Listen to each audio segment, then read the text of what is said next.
आप सबको नमस्कार। आप रोज़ाना बड़े ध्यान से इस सीरीज़ को सुन रहे हैं, इसके लिए बहुत बहुत धन्यवाद। आज हम गृद्धि के बारे में चर्चा करेंगे। जैसा कि आप जानते हैं, गृद्धि एक बहुत ही कठिन साध्य व्याधि है। इसके बारे में हम चर्चा बाद में करेंगे। पहले कल के लेक्चर में, जो कि वात रक्त के बारे में कल चर्चा हुई थी, उसके संदर्भ में कई लोगों ने प्रश्न पूछा है, उसके बारे में पहले चर्चा करते हैं। आर्य इंडिया ने यह प्रश्न पूछा है कि मस्कुलर डिस्ट्रॉफी का एक उनके पास पेशेंट है, 18 वर्ष उसकी उम्र है, उसको पैरों में सूजन है, क्या करना चाहिए। तो आप जानते ही हैं कि मस्कुलर डिस्ट्रॉफी ये मायोपैथी की डिसीज़ है और इसमें ब्रूह चिकित्सा, सष्टिकशाली श्वेत, तिल मांसपिंड श्वेत, सर्वांग धारा, पिड़िछिल धारा आदि की क्रियाएं इसमें करना चाहिए। चूँकि ऐसा व्यक्ति चलने में असमर्थ होता है, इसलिए उसमें बैठे रहने से लगातार गति नहीं होती पैरों की, इस वजह से उसमें स्वेलिंग आ जाती है। ऐसे व्यक्ति में ये प्रयास करें कि थोड़ा चलाएं और पैरों के नीचे तकिया रख दें, ताकि गुरुत्वाकर्षण से स्वेलिंग थोड़ा कम हो। ये हमको करते रहना चाहिए। अगर फिर भी स्वेलिंग न जाए तो उसमें निरूह वस्ति का प्रयोग हम कर सकते हैं।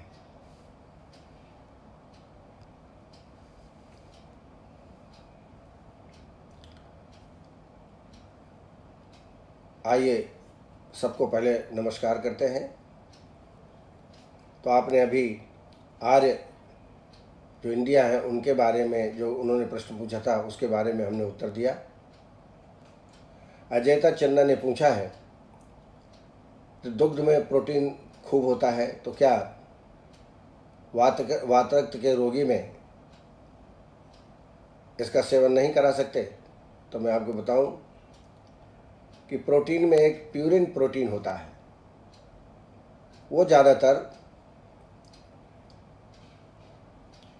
वाइन में, शुष्क पदार्थ या मछली, जो व्यक्ति इनका ज़्यादा सेवन करता है उसमें प्यूरिक एसिड की मेटाबॉलिज्म डिस्टर्ब होता है, जिसकी वजह से यूरिक एसिड और सोडियम बायूरेट का निर्माण होता है।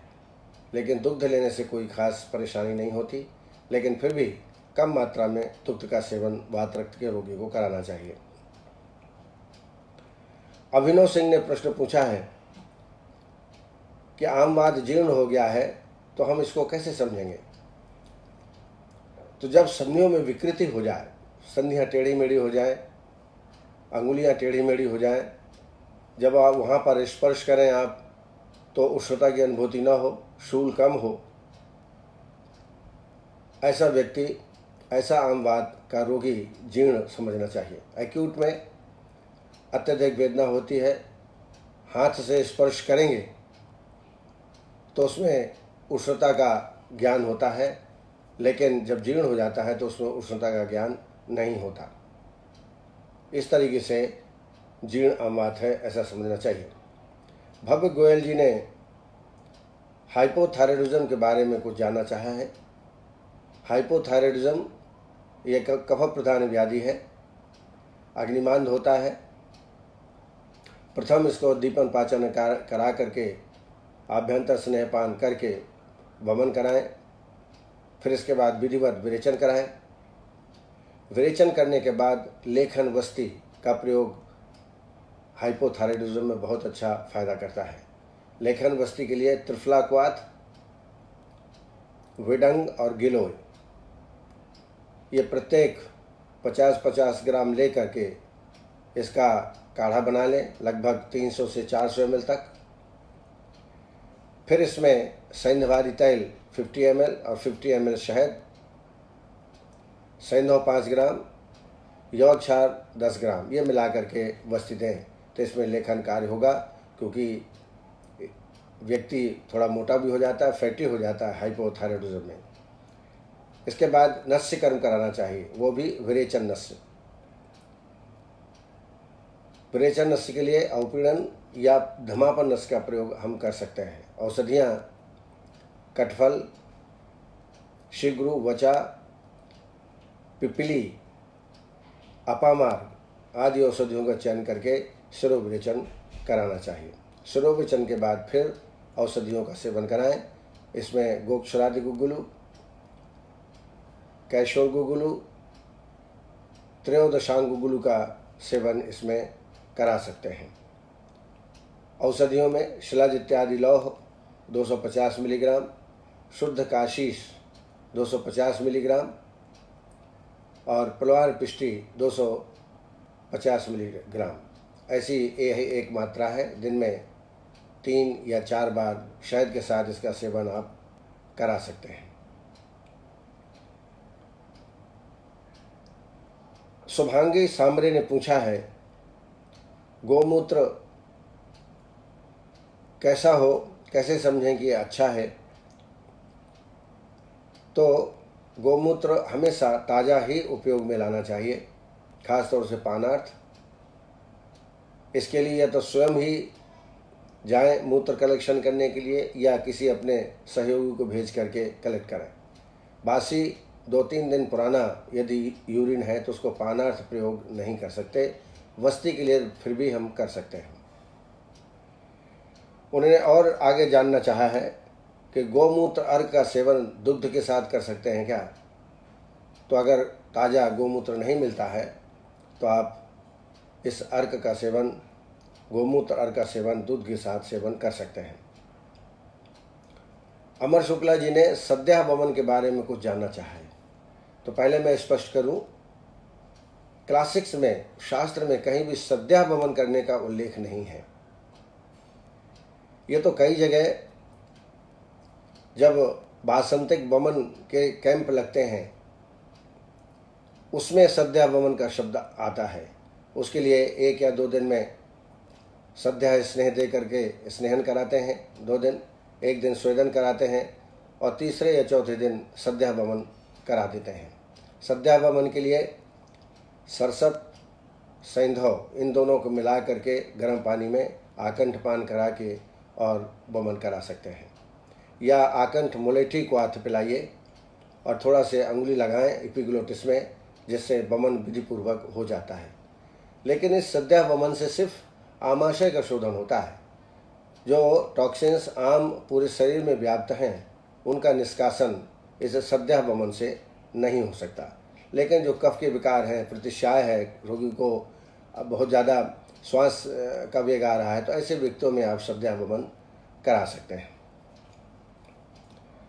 अभिनव सिंह ने पूछा है, क्या जीर्ण आम वात में दीपन पाचन कराना चाहिए? बहुत ही बुद्धिमत्ता वाला प्रश्न है। निश्चित बात है, क्योंकि एक्यूट कंडीशन नहीं है तो आम का उतना प्रकोप इसमें नहीं होता है। लेकिन लाइन ऑफ ट्रीटमेंट में, आम वात की लाइन ऑफ ट्रीटमेंट में पंचकोल का उल्लेख आता है। तो ऐसे व्यक्ति में पंचकोल का प्रयोग तो आप करा ही सकते हैं दीपन पाचन के लिए, लेकिन अलग से दीपन पाचन देने की इसमें कोई आवश्यकता नहीं है। सीधा औषधियों से आप चिकित्सा करें। गिरिराज प्रसाद शर्मा ने पूछा है, क्या गोमूत्र और यवक क्षार एक साथ प्रयोग वस्ती में कर सकते हैं? तो बिल्कुल कर सकते हैं, इसमें कोई परेशानी नहीं है। लेकिन यदि गोमूत्र न हो तो यवक क्षार की मात्रा 20 ग्राम तक होनी चाहिए, और यदि गोमूत्र डाला है आपने तो 5 से 10 ग्राम ही इसकी मात्रा लेना चाहिए। एक और शर्मा जी ने प्रश्न पूछा है, गिरिराज जी ने, कांजी कैसे बनाते हैं? वास्तव में हर जगह कांजी का, जहाँ वातव्याधि हैं, अवगाह के लिए, धारा के लिए कांजी धान्याम्ल का उल्लेख आता है। और जब हम लेप तैयार करते हैं तो उसमें भी कांजी का उल्लेख आता है। बहुत ही साधारण विधि है। एक मिट्टी का घड़ा लें, और उसमें चावल जल डाल करके पका लें। जितना चावल हो उसका 3 गुना पानी, मान लीजिए आधा किलो चावल है तो 1.5 किलो के लगभग यानी 3 गुना पानी उसमें डालें और डालने के बाद कपड़े से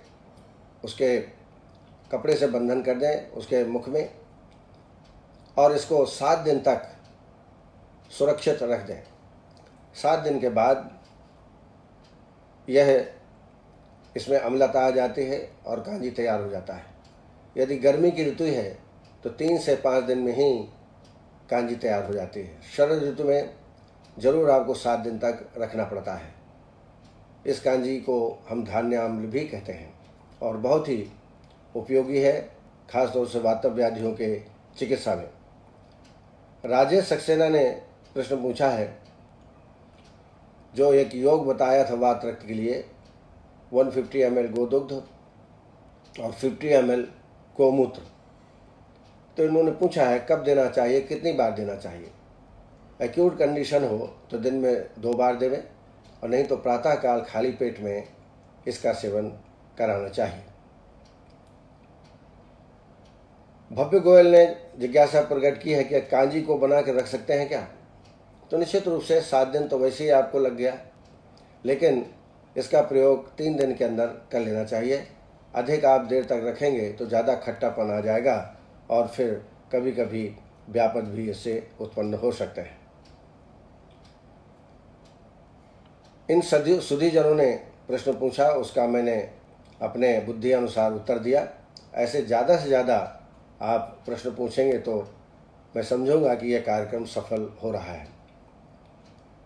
डॉक्टर संध्या पांडे, डॉक्टर दिनेश जोशी, डॉक्टर नीलेश निगम, डॉक्टर उत्कर्ष वर्मा, डॉक्टर अनिल सिंह, डॉक्टर प्रणव भट्ट, अंचल महेश्वरी, योगेश दत्त शर्मा जी, रीना शर्मा, प्रेरित गोयल और मनीष सोमवाल ने भी इस कार्यक्रम को देखा है, सराहा है।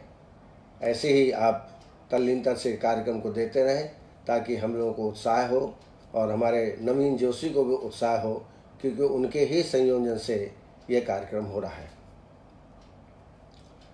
अब आज हम गृहिणी, संग्रहणी या IBS के बारे में चर्चा करेंगे, क्योंकि यह व्याधि बहुतायत में प्राप्त होती है। हर 5वां व्यक्ति 20 से 45 वर्ष के आयु वालों में यह व्याधि उत्पन्न होती है। निश्चित रूप से यदि गृहिणी की परिभाषा देखें तब ये पता चलता है कि इसका मूल कारण होता है अग्निमान। अग्निमान से आम की उत्पत्ति होती है और यह आम जब गृहिणी को दूषित करता है तब गृहिणी रोग की उत्पत्ति होती है। इस आम में भी परिवर्तन होता है। यह आम यदि अधिक देर तक शरीर में रहे तो सुक्तत्व को प्राप्त होता है, खट्टापन हो जाता है उसमें, और बाद में यह अन्न विष के रूप में या आम विष के रूप में जाना जाता है। और यह आम विष जिस जिस दोष, जिस जिस धातु के संयोग में आता है उस प्रकार का रोग उत्पन्न करता है। परिभाषा के संदर्भ में बताया है, अधस्तु पक्वामं वा प्रवर्तम गृहिणी गदः उच्चते सर्वयानम प्राय हस्वी दह्यते। गृहिणी को चूंकि दूषित करता है इसलिए इसका नाम गृहिणी पड़ा। आम की उत्पत्ति कैसे होती है? दूष्यत्य अग्निम सदुष्टो अन्नम न तत्पचति लघ्वपि अपच्यमानम सुक्तत्वम याति अन्नम विषरूपताम। ये विषरूप हो जाता है, इसलिए इसको ठीक करना या बाहर निकालना बहुत ही आवश्यक है। प्रश्न कभी कभी ये उपस्थित होता है, गृहिणी किसको माना जाए? तो पक्वाशय और आमाशय के बीच में जो कला होती है, जिसको हम पित्तधरा कला भी कहते हैं, सुश्रुत ने कहा है पित्तधरा कला ये षष्ठी कला है, ईश्वर को ही गृहिणी नाम दिया गया है। और चूँकि ये आहार का ग्रहण करती है, पचन करती है, शोषण करती है, इसलिए इसका स्थान बड़ा प्रमुख है। इसमें विकृति आने से संपूर्ण शरीर में व्याधियाँ उत्पन्न होने लगती हैं। यदि गृहिणी के लक्षणों को देखें तो निश्चित रूप से आपको आईबीएस के लक्षण आपको देखने को मिलेंगे। जैसे आईबीएस में कभी पतला, कभी विबंध युक्त मल होता है। रोगी जब मोशन करने जाता है तो क्रैम्प्स होते हैं, बहुत वेदना होती है, आलस्य होता है और कभी भी उसको संतुष्टि नहीं होती, उसको लगता है कि अभी मुझे मोशन होगा। और सर्वदाहिक लक्षण जैसे ज्वर है, आलस्य है, ऐसे लक्षण भी मिलते हैं। आइए आप गृहिणी के जो शास्त्रीय लक्षण है, जो चरक ने बोले, उसको जानेंगे।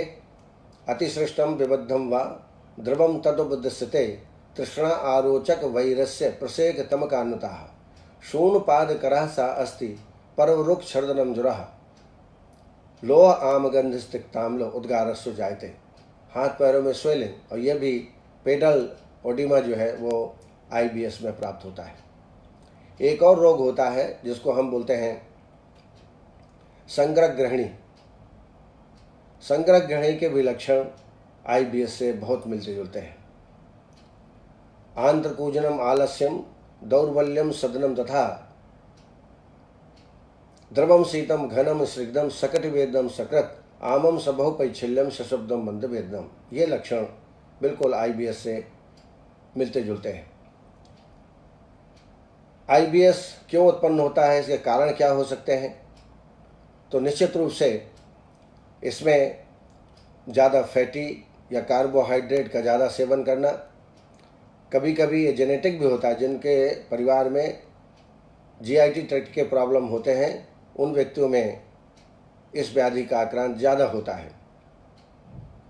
इसके अलावा वेगों का विधारण करना, मिथ्या आहार विहार का सेवन करना, व्यायाम बिल्कुल नहीं करना, भूख नहीं लगी है तो भी खाना खा लेना या अधिक मात्रा में खाना खाना, इन कारणों से आईबीएस की उत्पत्ति होती है।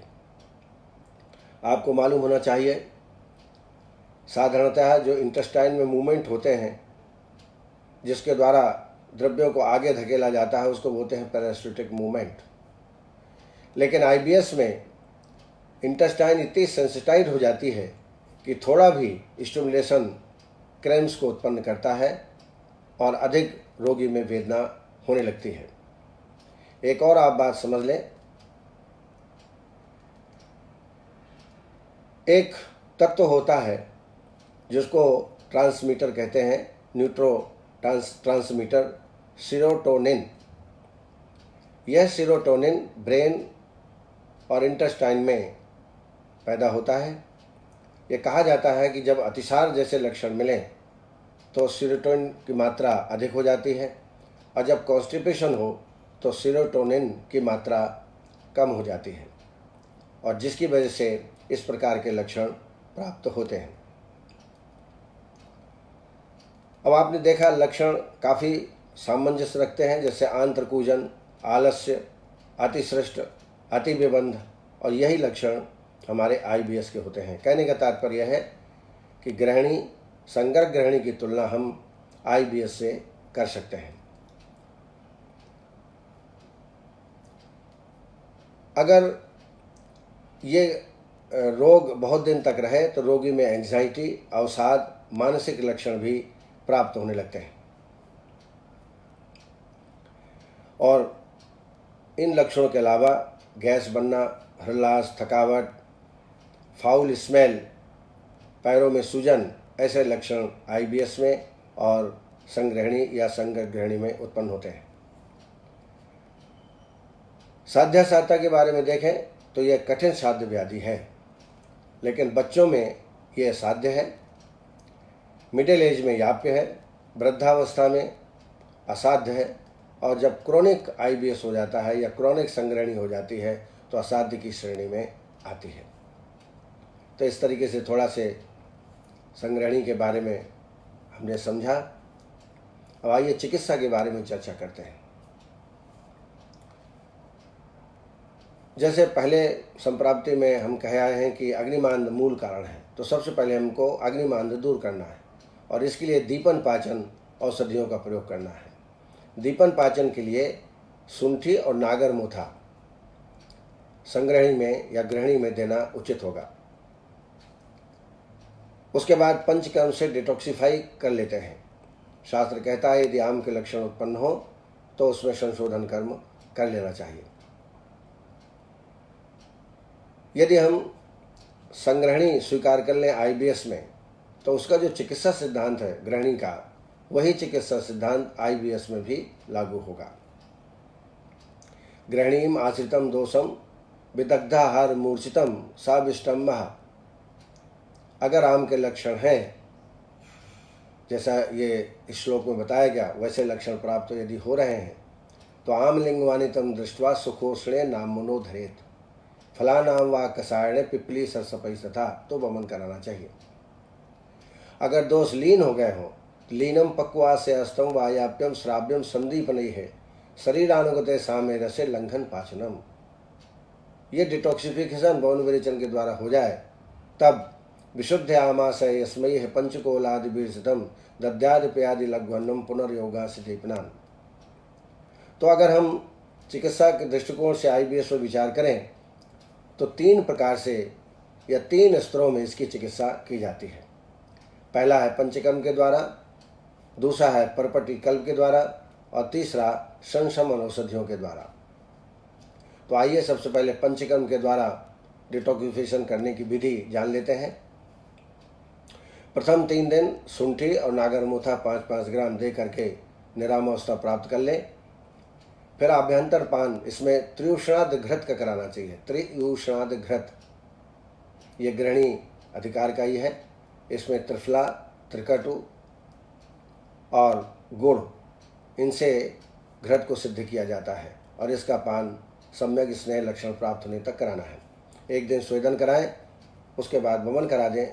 वमन के लिए मदन फल क्वाथ 100 ml, 15 ग्राम मदन फल ले करके काढ़ा बना लें 100 ml और इसमें 5 ग्राम सैंधव, 5 ग्राम पिपली और 5 ग्राम सरसों, इनको मिला करके और वमन कराएं। वमन कराने के बाद संसर्जन क्रम कराने के बाद विरेचन के लिए आपको आभ्यंतर स्नेहपान पुनः त्रियुषणाद घृत से कराना है। मान लीजिए आज आपने वमन कराया तो 15वें दिन विरेचन आना चाहिए। इसमें 3 दिन आभ्यंतर स्नेहपान, 3 दिन बाह्य अभ्यंग स्वेदन और फिर विरेचन कल्प का सेवन कराते हैं।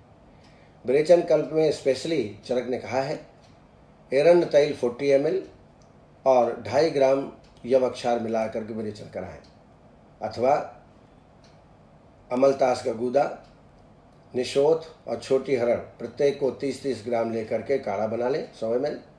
इसमें एरंड तैल 30 ml मिलाएं और इसका भी विरेचन कल्प के रूप में प्रयोग कर सकते हैं। उसके बाद संसर्जन क्रम कराएं। संसर्जन क्रम कराने के बाद फिर वस्ती लगाना चाहिए। वस्ती का भी हमारे शास्त्रों में उल्लेख है और मैं प्रैक्टिकल करता भी हूँ। विरेचन के 9वें दिन से वस्ती प्रारंभ करना चाहिए। यहाँ पर हम योग वस्ती देते हैं 8 वस्तियों के। निरूह वस्ती के रूप में एरंड मूलादि वस्ती और अनुवासन वस्ती के रूप में 10 मूल तैल की अनुवासन वस्ती इसमें देते हैं। ये ट्रीटमेंट देने के पश्चात फिर जो है संशमन ट्रीटमेंट प्रारंभ करते हैं। संशमन ट्रीटमेंट करने के पूर्व दूसरी जो स्थिति है वह है पंचामृत परपटी कल्प। कल्प का सेवन भी बहुत ही उपयोगी है। आजकल लोग बहुत कम कराते हैं। मैंने अपने चिकित्सकीय जीवन में कम से कम 30 लोगों का परपटी कल्प कराया है और बहुत ही लाभप्रद चिकित्सा, क्योंकि संग्रहणी IBS में औषधियों से लाभ उतना नहीं मिलता जितना कि पंचकर्म से अथवा परपटी कल्प से आता है। परपटी कल्प के लिए इसकी विधि के बारे में थोड़ा बताना चाहूँगा आपको। पहले परपटी समझ लीजिए। एक तो रस परपटी है जिसमें पारद गंधक का योग होता है ये। दूसरा है पंचामृत परपटी, इसमें पारद गंधक, लौह, अभ्रक बस और ताम्र। और एक होती है स्वर्ण परपटी जिसमें पारद गंधक और स्वर्ण भस्म का संयोग होता है। तो पंचामृत परपटी के लिए सामान्यतः रस परपटी या पंचामृत परपटी का उपयोग किया जाता है। अब ध्यान से सुनिए इसकी विधि कैसे है। ये अनुभवजन्य मैं आपको बता रहा हूँ, आप निश्चिंत रूप से करेंगे, कोई आपको तकलीफ नहीं होगी। पहले 3 दिन निरामावस्था प्राप्त कर लें शुंठी चूर्ण या पंचकोल चूर्ण के माध्यम से। उसके बाद परपटी देना प्रारंभ करें। प्रारंभ दिन 100 mg, दूसरे दिन 200 mg, तीसरे दिन 300 mg, ऐसा 10वें दिन तक बढ़ाते हुए क्रम में 10वें दिन 1000 mg अर्थात 1 ग्राम की मात्रा 10वें दिन आ जाती है। यह मात्रा 1 ग्राम की मात्रा 11वें दिन से 20 दिन तक 11वें दिन से 20 दिन तक 1 ग्राम प्रतिदिन ही देना चाहिए। अर्थात 11वें दिन 1 ग्राम, 12वें दिन 1 ग्राम, ऐसा 20 दिन तक 1 ग्राम परपटी का सेवन कराना चाहिए। फिर 21वें दिन से इसकी मात्रा क्रमशः कम करें। 21वें दिन 900 mg, फिर 800 mg, ऐसा कम करते हुए 30वें दिन 100 mg की मात्रा आ जाती है। तो ये 30 दिनों का परपटी कल्प है। एक परपटी कल्प की विधि और बताता हूँ, यदि इतना समय किसी के पास ना हो तो 20 दिन का भी परपटी कल्प कराया जा सकता है। इसकी विधि है, प्रथम दिन 100 mg, द्वितीय दिन 200 और क्रमशः बढ़ाते हुए 10वें दिन 1000 mg। इसको 11वें दिन भी इतना ही करिए और 12वें दिन से इसको कम करना प्रारंभ करिए। 12वें दिन 900 mg, फिर 800, 700, 600, कम करते हुए 20वें दिन यह मात्रा 100 mg की आ जाती है। इस तरीके से वर्धमान विधि के द्वारा कल्प किया जाता है, जिसको परपटी कल्प कहते हैं। परपटी के अनुपान के रूप में जो प्रयोज्य द्रव्य है वह है घृत भारजित जीरा 500 मिलीग्राम और 250 मिलीग्राम घृत भारजित हींग, इनको मिला करके परपटी के साथ सेवन कराना चाहिए। अनुपान है। 2 प्रकार का परपटी कल्प होता है, एक सान्न परपटी कल्प और दूसरा निरन्न परपटी कल्प। सान्न में हल्का आहार, खिचड़ी, दलिया या मूंग की दाल का सेवन हम निरंतर कराते रहते हैं और साथ में परपटी कल्प देते हैं। और इस अवस्था में तक्र का भी सेवन उपयोगिता अनुसार कराते रहते हैं।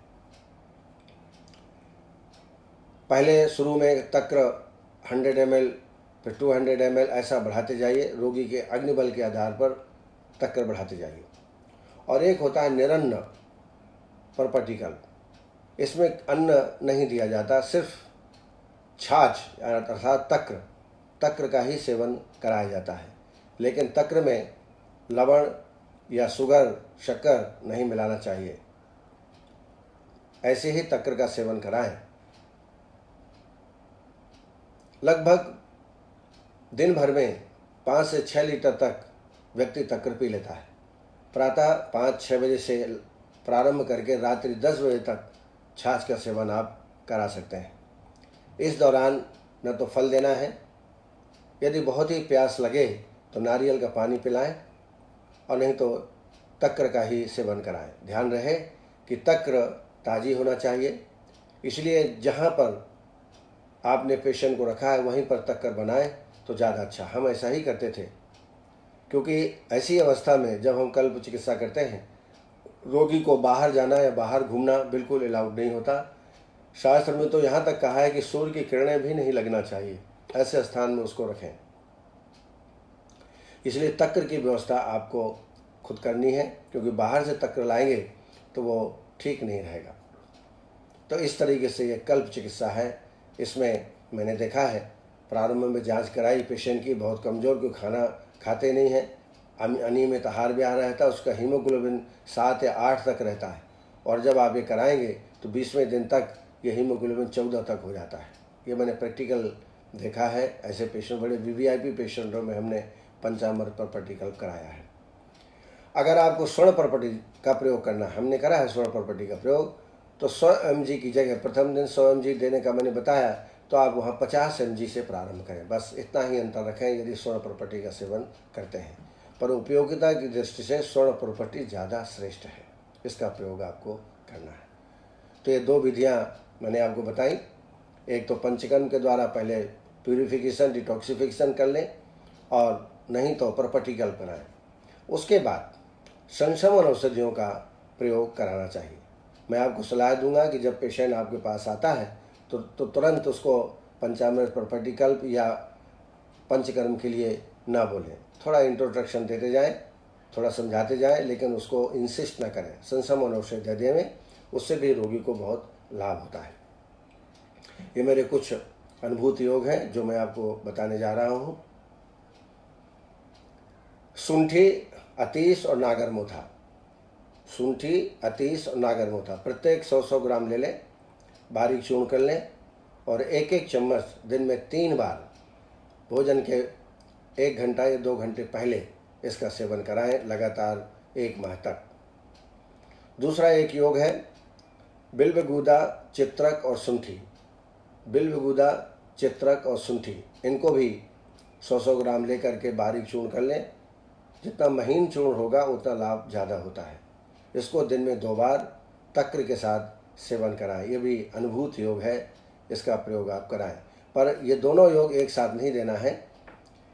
15 दिन एक योग दीजिए, 15 दिन दूसरा योग दीजिए। तीसरा जो योग है वो नित्य प्रतिदिन दिया जा सकता है। ये मेरा अनुभूत योग है और मैं बहुत आयत में इसको लिखता हूँ। बिल्व, बड़ी सौंफ और ईसबगोल। बिल्व, बड़ी सौंफ और ईसबगोल 100-100 ग्राम प्रत्येक लेकर के बारीक चूर्ण कर लें और 1-1 चम्मच 2 या 3 बार रोगी की अवस्था अनुसार इसका प्रयोग कराना चाहिए। और बड़ी उपयोगी ये चिकित्सा विधि है। ये चूर्ण बहुत ही लाभ करता है और कभी नुकसान नहीं करता।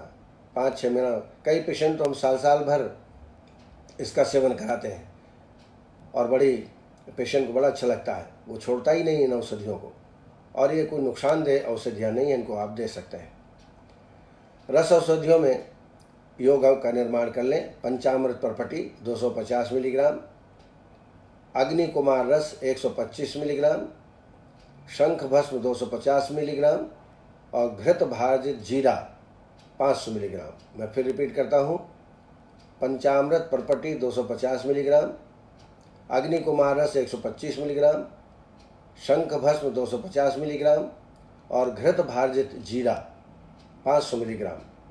ये एक खुराक है। ऐसे दिन में 3 खुराक छाछ के साथ या छाछ न उपलब्ध हो तो जीरा के साथ इसका प्रयोग करें। जीरा और हींग दोनों मिला करके प्रयोग करें। जीरा तो इसमें डालते ही हैं, हींग और डाल दीजिए।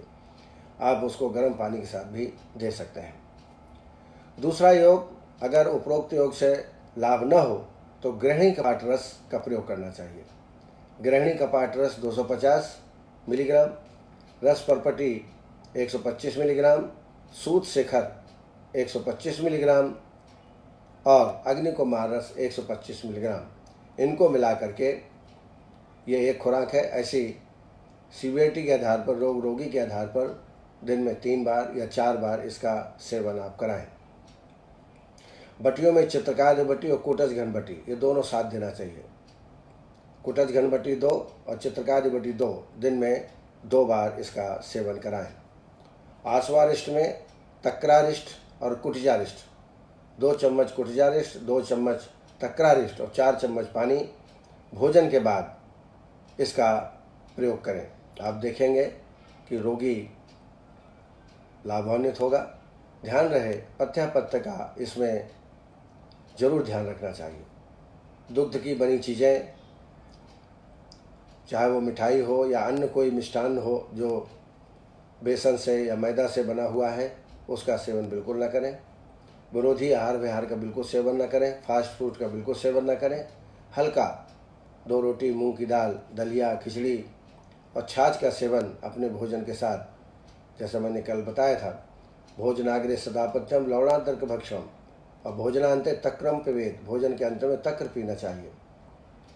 लेकिन तक्र में ऐसी अवस्था में सिर्फ तक्र यदि पी रहे हैं तो जीरा, शाहजीरा, सेंधव नमक आप डाल सकते हैं।